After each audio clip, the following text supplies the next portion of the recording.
네, 어제 날짜로 1950년 6월 25일 북한군의 남침으로 발생한 6.25 전쟁이 이제 74주년을 맞이했습니다. 저는 전혀 여기에 대해서 경험해보지 못한 세대고 또 어린 시절에 교육을 받아서 거기에 대한 그 기억만 지금 살아있는 상태에서 어떻게 하면 이 6.25 전쟁에 대해서 우리가 좀 나눌 수 있고 나라를 지켜주시는 하나님의 은혜를 나눌 수 있을까 참 많은 고민을 하게 됐습니다. 그러면서 이번에 총회 여전도의 연합회에서 내려왔던 그 순서와 그 본문을 가지고 좀 씨름하면서 한번 살펴보게 됐는데 오늘 그 말씀을 여러분과 좀 나누려고 합니다. 우리가 이렇게 알고 있는 대로 북한과 소련이 군사력을 합쳐서 현재 우리 지역에 있는 이 남과 북의 경계선인 38도선을 3일 만에 서울을 점령한 그 이야기를 여러분 잘 알고 계실 겁니다.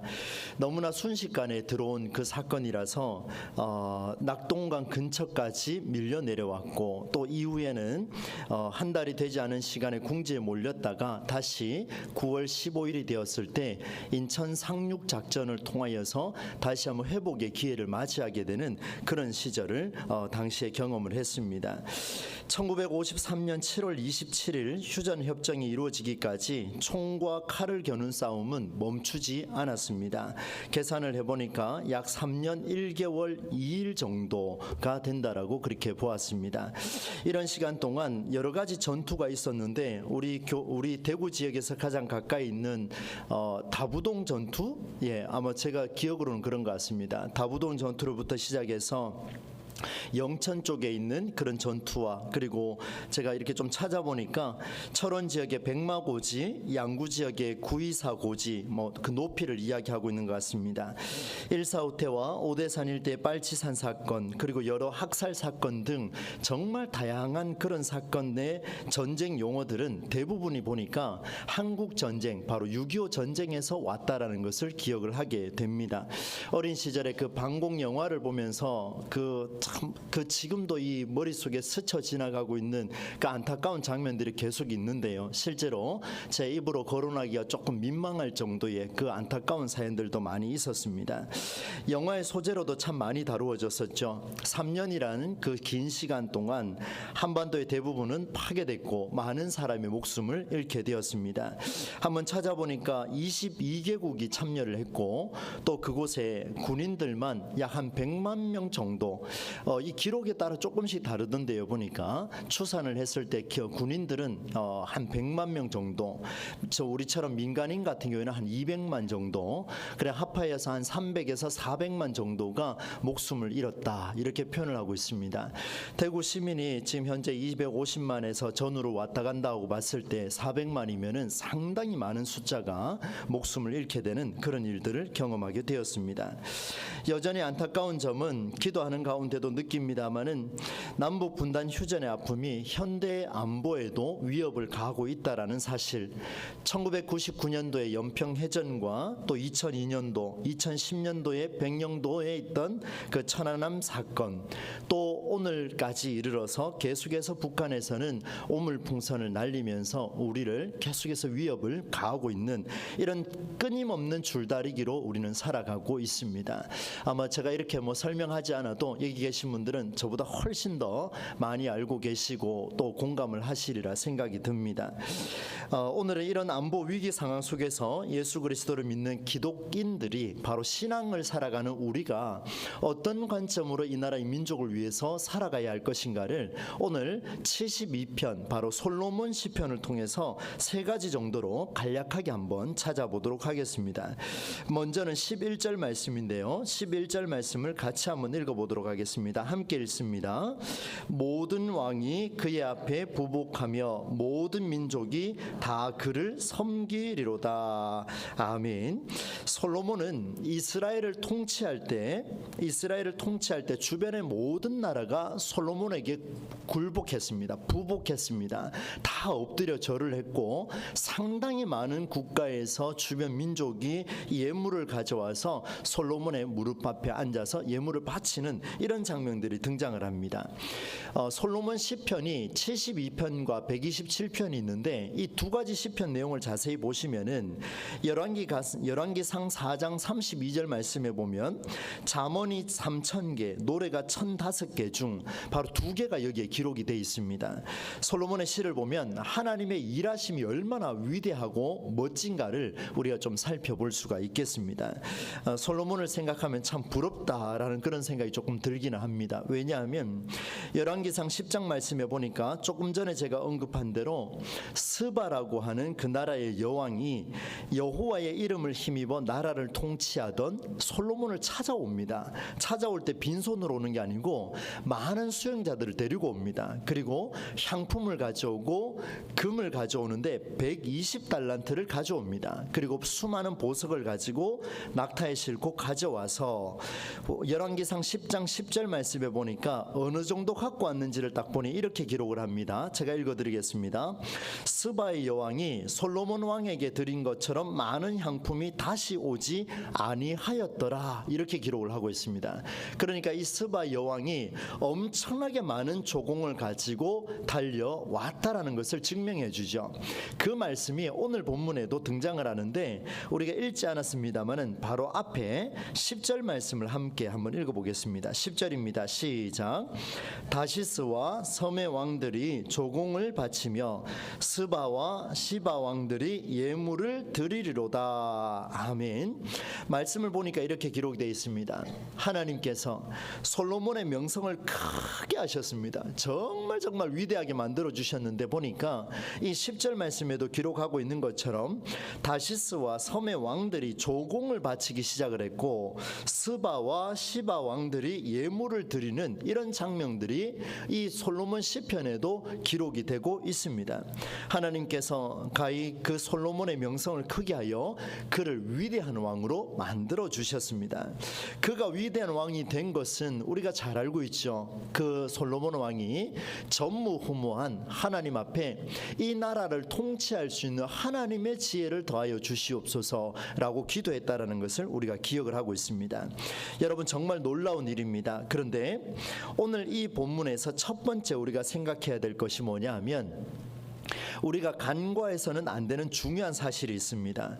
솔로몬을 생각하면 하나님이 함께 하심으로 정말 전에도 없었고 후에도 없을 지혜의 왕으로 알고 그러한 지혜를 간구하는 우리 신앙의 삶이 나타난다라고 우리는 그렇게 받아들이고 있습니다. 여러분 기억하실지 모르겠는데 올해를 시작하며 특별 새벽 부흥회 할 때 제가 기억하기로는 넷째 날에 이 말씀을 선포했던 것 같습니다. 솔로몬이 전무후무한 지혜를 하나님 앞에 구했는 것은 사실이고 또 하나님이 그 지혜를 주셨습니다. 그렇다면 오늘 우리에게 또한 전무후무한 지혜는 하나님이 주실 때는 언제든지 베풀어 주실 수 있다라는 것을 보면서 솔로몬을 통하여 우리가 삶의 모델, 신앙의 모델로 한번 살아가자라는 메시지를 여러분에게 선포를 했습니다. 기억하고 계시죠? 네, 아마 기억하고 계실 것 같습니다. 그런 메시지를 선포했었는데 여러분, 우리 신앙생활이 이렇습니다. 구하고 찾고 두드리면 구하게 하실 것이고 찾을 것이고 열릴 것이다. 여기에 우리는 굉장히 익숙합니다. 너무나 익숙합니다. 이게 잘못된 건 아니에요. 그런데 여러분, 생각을 해보시면 성경의 생각과 반대될 수 있다라는 형태를 우리가 볼 수가 있습니다. 왜냐하면 하나님이 솔로몬에게 주신 지혜는 솔로몬을 위해서 주신 지혜가 아니라는 것을 우리가 익히 보았습니다. 그 자신을 위해서 주신 지혜가 아니라 그 솔로몬을 통해서 이스라엘 백성, 바로 하나님 직접 말씀하셨어요. 내 백성 이스라엘을 위해, 그를 위한 것이 아니라 이 백성을 위해서 인도하는 하나님의 지혜였기 때문에 구하고 찾고 두드리면 주실 것이라고 하는 당연히 수학적인 논리의 응답은 아니라는 것을 우리가 살펴볼 수가 있겠습니다. 사랑하는 성도 여러분, 솔로몬이 자기의 지혜를 구해서 살아낸 것이 아니라 하나님의 지혜를 살아낸 결과 하나님의 위대하심을 경험하는 오늘까지 우리에게 위대한 왕으로 알려져 있다는 것은 우리 성경을 통해서도 보게 됩니다. 주변 나라들의 고개 숙임이 오직 하나님이 베푸신 지혜를 따라 살아낸 결과였습니다. 그래서 오늘 설교 제목에도 하나님의 의로운 통치 이렇게 돼 있는데요. 하나님의 의로운 통치가 역사 속에서 드러나게 된 첫 번째 이유가 뭐냐면 나의 지혜로 살아가는 것이 아니라 하나님이 주시는 지혜로 살아갈 때 하나님의 의로운 통치가 일어날 것이다. 우리 매 순간마다 일어날 것이라는 것을 오늘 이 성경 말씀은 우리에게 첫 번째로 우리에게 베풀어 주고 있습니다. 두 번째는요, 여러분 12절로 14절 말씀인데요. 이 말씀을 같이 한번 읽어보겠습니다. 12절로 14절입니다. 시작. 그는 궁핍한 자가 부르짖을 때에 건지며 도움이 없는 가난한 자도 건지며 그는 가난한 자와 궁핍한 자를 불쌍히 여기며 궁핍한 자의 생명을 구원하며 그들의 생명을 압박과 강포에서 구원하리니 그들의 피가 그의 눈앞에서 존귀히 여김을 받으리로다. 아멘. 여러분 이렇습니다. 나의 지혜가 아니라 하나님의 지혜로 살아간다. 참 멋진 말이지 않습니까? 엄청나게 멋진 말이에요. 그런데 이게 나의 지혜가 아니라 하나님의 지혜로 살아간다는 이 말이 그냥 내 속에 들어와서 멈춰버리면 그것만큼 공허한 게 없습니다. 솔로몬이 정확하게 알았습니다. 솔로몬은 그 하나님의 지혜를 어떻게 살아낼 수 있을까? 어떻게 하면 나의 지혜가 아니라 이게 하나님의 지혜라는 것을 드러낼 수 있을까? 그는 고민했습니다. 그리고 기도했습니다. 그때 솔로몬의 눈에 들어왔던 사람들의 모습이 있는데 보니까 궁핍한 자가 보였습니다. 가난한 자가 보였습니다. 불쌍히 여김을 받아야 할 자들이 보였습니다. 생명의 위기를 느끼는 자들이 보였습니다. 압박과 강포에서 전쟁 속에서 피를 흘리는 자들의 눈에 들어오기 시작했습니다. 그게 바로 12절로 14절 말씀에 드러나고 있습니다. 이스라엘 백성이 내 백성이 아니라 하나님의 백성이며 또 나의 통치가 아닌 하나님의 통치 아래 있는 백성임을 솔로몬이 알았습니다. 그래서 솔로몬은 하나님의 지혜가 머무는 곳에 자기의 시선을 두기 시작합니다. 하나님의 지혜가 사용되어져야 할 그 현장에 솔로몬의 두 눈이 집중하기 시작합니다. 그곳에서 지혜가 활발하게 작용하도록 온 힘을 기울였는데 그것이 바로 앞서 제가 언급했던 12절로 14절입니다. 약한 자들을 불쌍히 여기며 그들의 생명을 구원하였습니다. 여러분, 많은 사람들 22개의 나라에서 이 남한 민족을 살리고자 많은 국가에서 후원을 하고 원조를 나왔습니다. 총과 칼을 들고 달려들었습니다. 여러분, 그들이 정치적인 이야기도 있을 수 있을 것이고 여러 가지 사연이 있을 수 있을 것입니다. 그러나 여러분, 피를 흘리는 그 현장에 가난하고 약하고 불쌍히 여김을 받아야 할 수많은 민간인들 약 200만 명 이상의 그 죽어가는 백성들을 향하여서 눈을 돌릴 수 있는 자가 있을까? 생명을 살릴 수 있는 그 현장 속에 수많은 억압과 전쟁과 폭력에서 해방하게 할 수 있는 사람이 있을 수 있을까? 오늘 우리에게 도전을 던져주시는 메시지입니다. 아픔과 고통 중에 있는 자들의 피가 얼마나 귀한 것인지를 온 세상에 드러낸 사람이 누구냐면 솔로몬이었습니다. 여러분, 정말 중요합니다. 왜냐하면 약하고 가난하고 고통에 있는 자들은 드러내고 싶어도 드러낼 수가 없습니다. 드러낼 수 있는 환경이 없습니다. 물질이 없습니다. 그 지위가 없습니다. 아무리 소통을 하려고 해도 드러낼 수가 없습니다. 그러나 그 나라의 최고 권력자가 아픔과 고통 중에 있는 자들의 피가 얼마나 귀한 것인가를 두 눈으로 보고 그것을 귀하게 여기고 그들을 불쌍히 여기고 그들과 함께 했을 때 놀라운 사실이 일어났습니다. 하나님의 지혜는 극도로 일어나기 시작했고 하나님의 지혜는 활발하게 일어나는 놀라운 역사가 나타났습니다. 사랑하는 성도 여러분, 오늘 이 두 번째 통찰은 우리에게 많은 것을 부여해 주고 있습니다. 왕으로서 솔로몬은 실제적인 통치에 힘을 기울였습니다. 막연한 통치가 아니라 그는 구체적이었습니다. 하나님의 지혜를 살아냈습니다. 오늘 우리가 신앙의 삶을 나 중심에 가두게 되면 나의 약한 것만 드러나게 되어 있습니다. 그것밖에 눈에 들어오지 않아요. 나의 비천함과 나의 나약함과 나의 기도 제목과 나의 억울한 일들과 이런 것만 눈에 들어오면 신앙생활은 수동적이고 소극적일 수밖에 없습니다. 그러나 반대로 내 안에만 머무는 것이 아니라 여기서 끝나지 않고 내 밖으로 나를 제외한 모든 사람들에게 시선을 돌리기 시작하면 놀라운 사실이 일어나는데, 하나님의 지혜가 머무는 그곳에 우리의 시선을 두면 생명을 위해 몸부림치는 현장이 될 줄로 믿습니다. 저와 여러분이 그 길을 가야 된다는 것을 보여주죠. 사랑하는 성도 여러분, 저는 생명 목회를 너무나 강조하고 있습니다. 때로는 생명 살리기 위해서 내가 하는 게 뭐가 있을까 이렇게 잠잠히 물어보기도 합니다. 신방을 하기도 하고 말씀을 선포하기도 하고, 그러나 때로는 외과 의사나 내과 의사나 정작 그 처방을 내려줄 수 있는 어떤 처방도 할 수 없는 제 자신을 돌아봤을 때 이것이 정말 막연하고 공허할 때가 너무나 많았습니다. 요즘도 마찬가지입니다. 이것이 계속해서 반복해서 일어날 때에 저의 마음속에 들어있는 생각은 오직 생명, 바로 나 주위에 있는 그 가정부터 시작하여 주변에 있는 많은 생명들에게 눈을 돌리기 시작하는 그 훈련이 저에게도 더 많이 일어나야 된다라는 것을 저에게 채찍질하고 있습니다. 오늘 우리 하나님의 의로운 통치 두 번째는요, 생명을 위한 땀방울에서 피어나기 시작할 것입니다.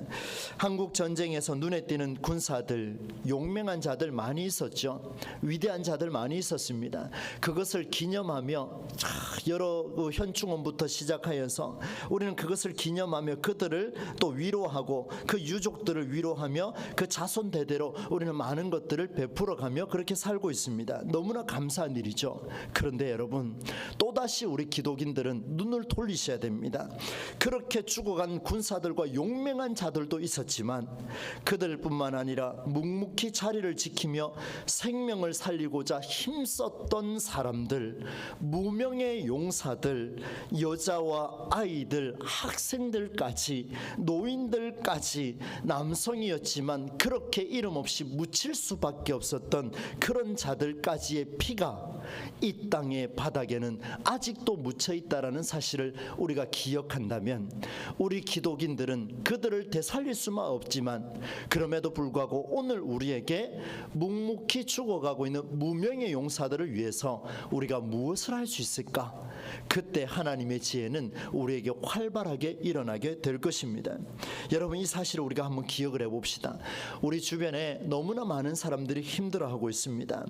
그들을 위해서 우리가 무명의 용사들을 우리가 찾을 수 있을까? 대한민국을 살려내셨던 그 하나님은 이름 있는 자들을 위해서 살린 것이 아니라 이름 없이 죽어간, 빛도 없이 그렇게 쓰러져 갔던 많은 사람들을 위해서 하나님이 이 땅에 교회를 남겨두셨고 오늘 저와 여러분을 남겨주셨음을 우리가 믿음으로 고백해야 될 줄로 믿습니다. 바로 그 길 끝에 하나님의 의로운 통치는 그들의 피를 외면하지 않으셨다라는 것을 우리가 경험하게 될 줄로 믿습니다. 마지막 세 번째는 15절로 17절 말씀입니다. 이 말씀도 한번 뜻을 생각하며 같이 한번 읽겠습니다. 15절로 17절입니다. 그들이 생존하여 스바의 금을 그에게 드리며 사람들이 그를 위하여 항상 기도하고 종일 찬송하리로다.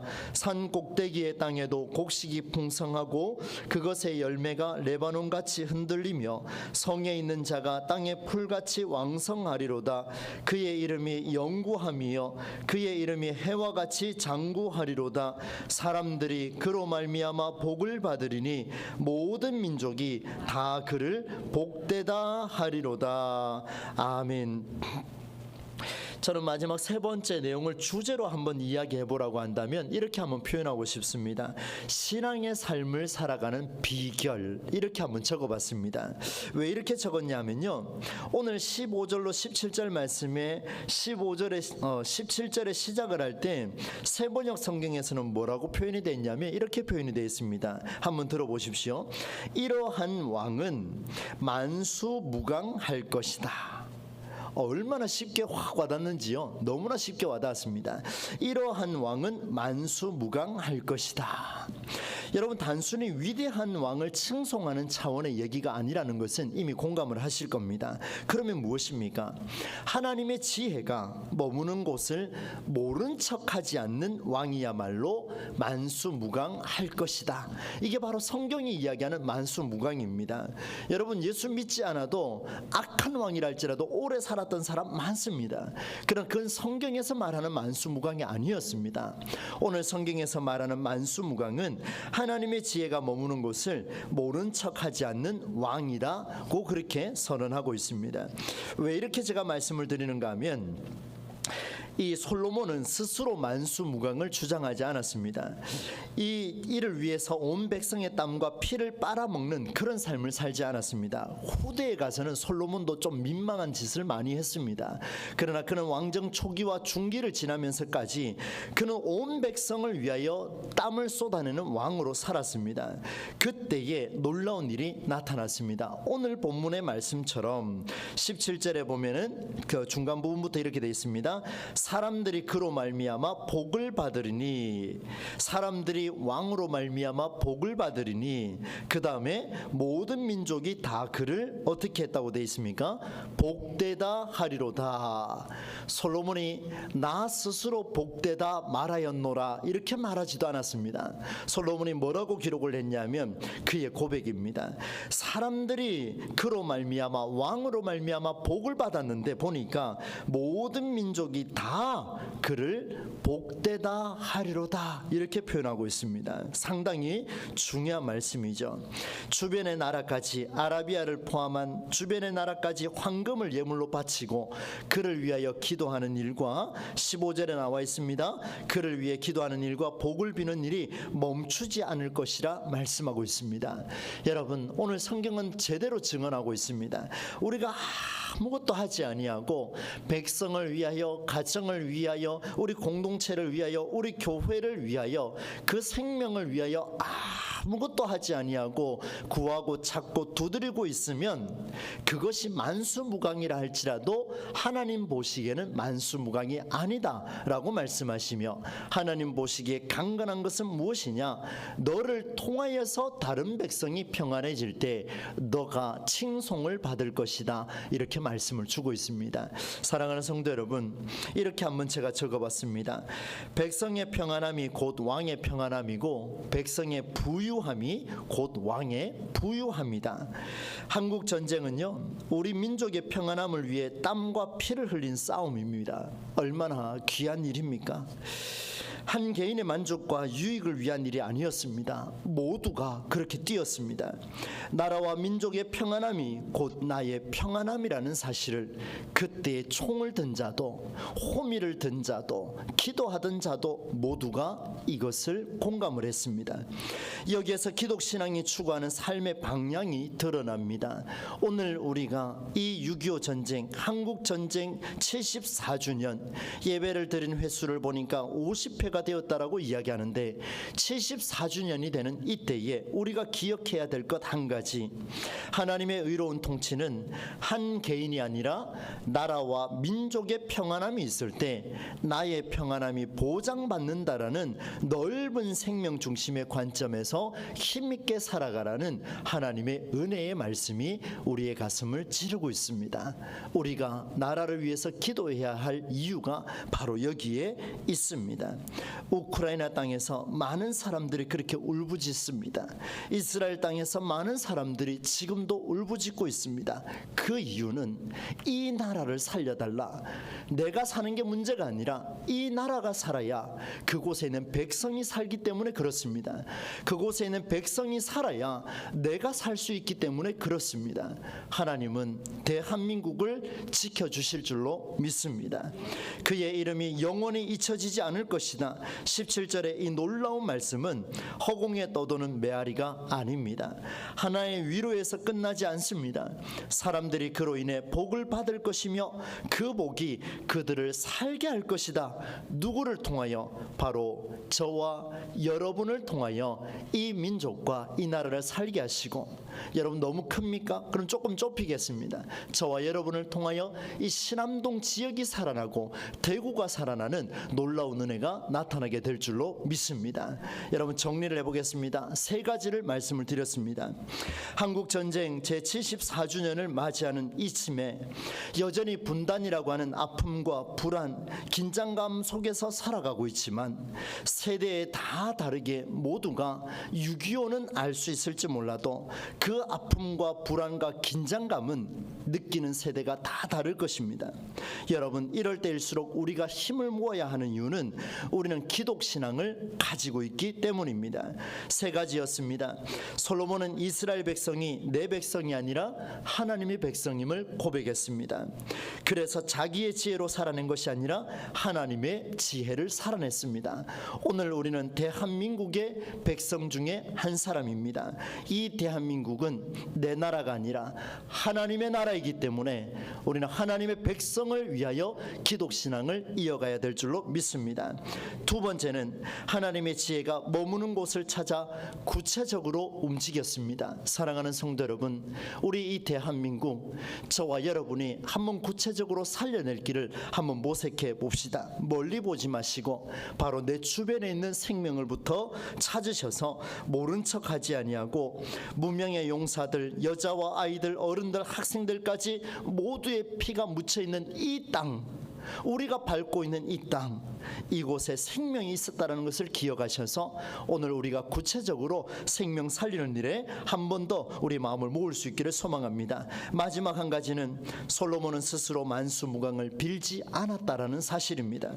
하나님의 지혜를 살아낼 때 주변으로부터 그가 만수무강하였다라는 것을 고백하게 만들어 주셨습니다. 이게 바로 하나님의 능력입니다. 오늘 우리가 대한민국의 이 백성의 평안함을 위해 우리가 헌신해 나갈 때 하나님은 대한민국을 살려낼 것이고, 대한민국을 통하여 주변에 있는 많은 국가들이 이 나라는 무언가 다르구나, 이유가 무엇일까? 그곳에 살아계신 하나님이 계시기 때문에 이 나라는 평안하구나 라는 이 고백의 놀라운 역사가 저와 여러분의 입술을 통해서 일어나게 될 줄로 믿습니다. 여러분, 이 사실을 한번 살아내 봅시다. 말씀을 맺겠습니다. 하나님의 의로운 통치라고 말씀의 제목을 그대로 받았습니다. 하나님의 의로운 통치는 이 세 가지가 있을 때 이루어질 것이고 선명해질 것입니다. 살아날 것입니다. 강력하게 성령의 인도하심을 경험하게 될 것입니다. 왜 그런가 하면 하나님의 영은 생명이 살아나는 곳에 역동적으로 임하기 때문에 그렇습니다. 하나님은 생명의 하나님이십니다. 그 생명을 살리고자 몸부림치는 그 한 사람, 말씀 앞에 선 한 사람, 저와 여러분이 되셔서 이 나라 이민족이 앞으로도 전쟁의 비극이 아니라 평안해져가는 그 삶의 현장 속에 우리 모두가 다음 세대까지 이어줄 수 있는 저와 여러분의 삶이 되실 수 있기를 예수님의 이름으로 간절히 축원합니다. 하나님 아버지, 민족의 아픔을 경험한 6월 25일 74주년을 기념하며 하나님의 메시지를 선포했습니다. 주여, 이 나라 이 민족을 생각하면 아프지만 지금까지 지켜주신 것을 생각하면 또한 은혜인 줄로 믿습니다. 이제 우리가 나의 지혜가 아니라 하나님의 지혜로 하나님의 백성을 위해 결단하게 하시고 모른 척하지 않으며 구체적으로 하나씩 찾아가게 하시고, 백성의 평안함이 있을 때 나의 평안함도 보장된다라는 사실, 나 스스로를 위한 것이 아니라 하나님의 백성을 위해 하나님의 생명을 위해 살아가는 우리 모두가 될 수 있도록 인도하여 주옵소서. 바로 당신을 통하여 하나님의 역사가 이루어질 것을 믿으며 오늘도 나아가는 우리 동부제일교회가 될 수 있도록 주께서 인도하여 주옵소서. 함께하여 주시길 원하오며 예수님의 이름으로 기도드리옵나이다. 아멘.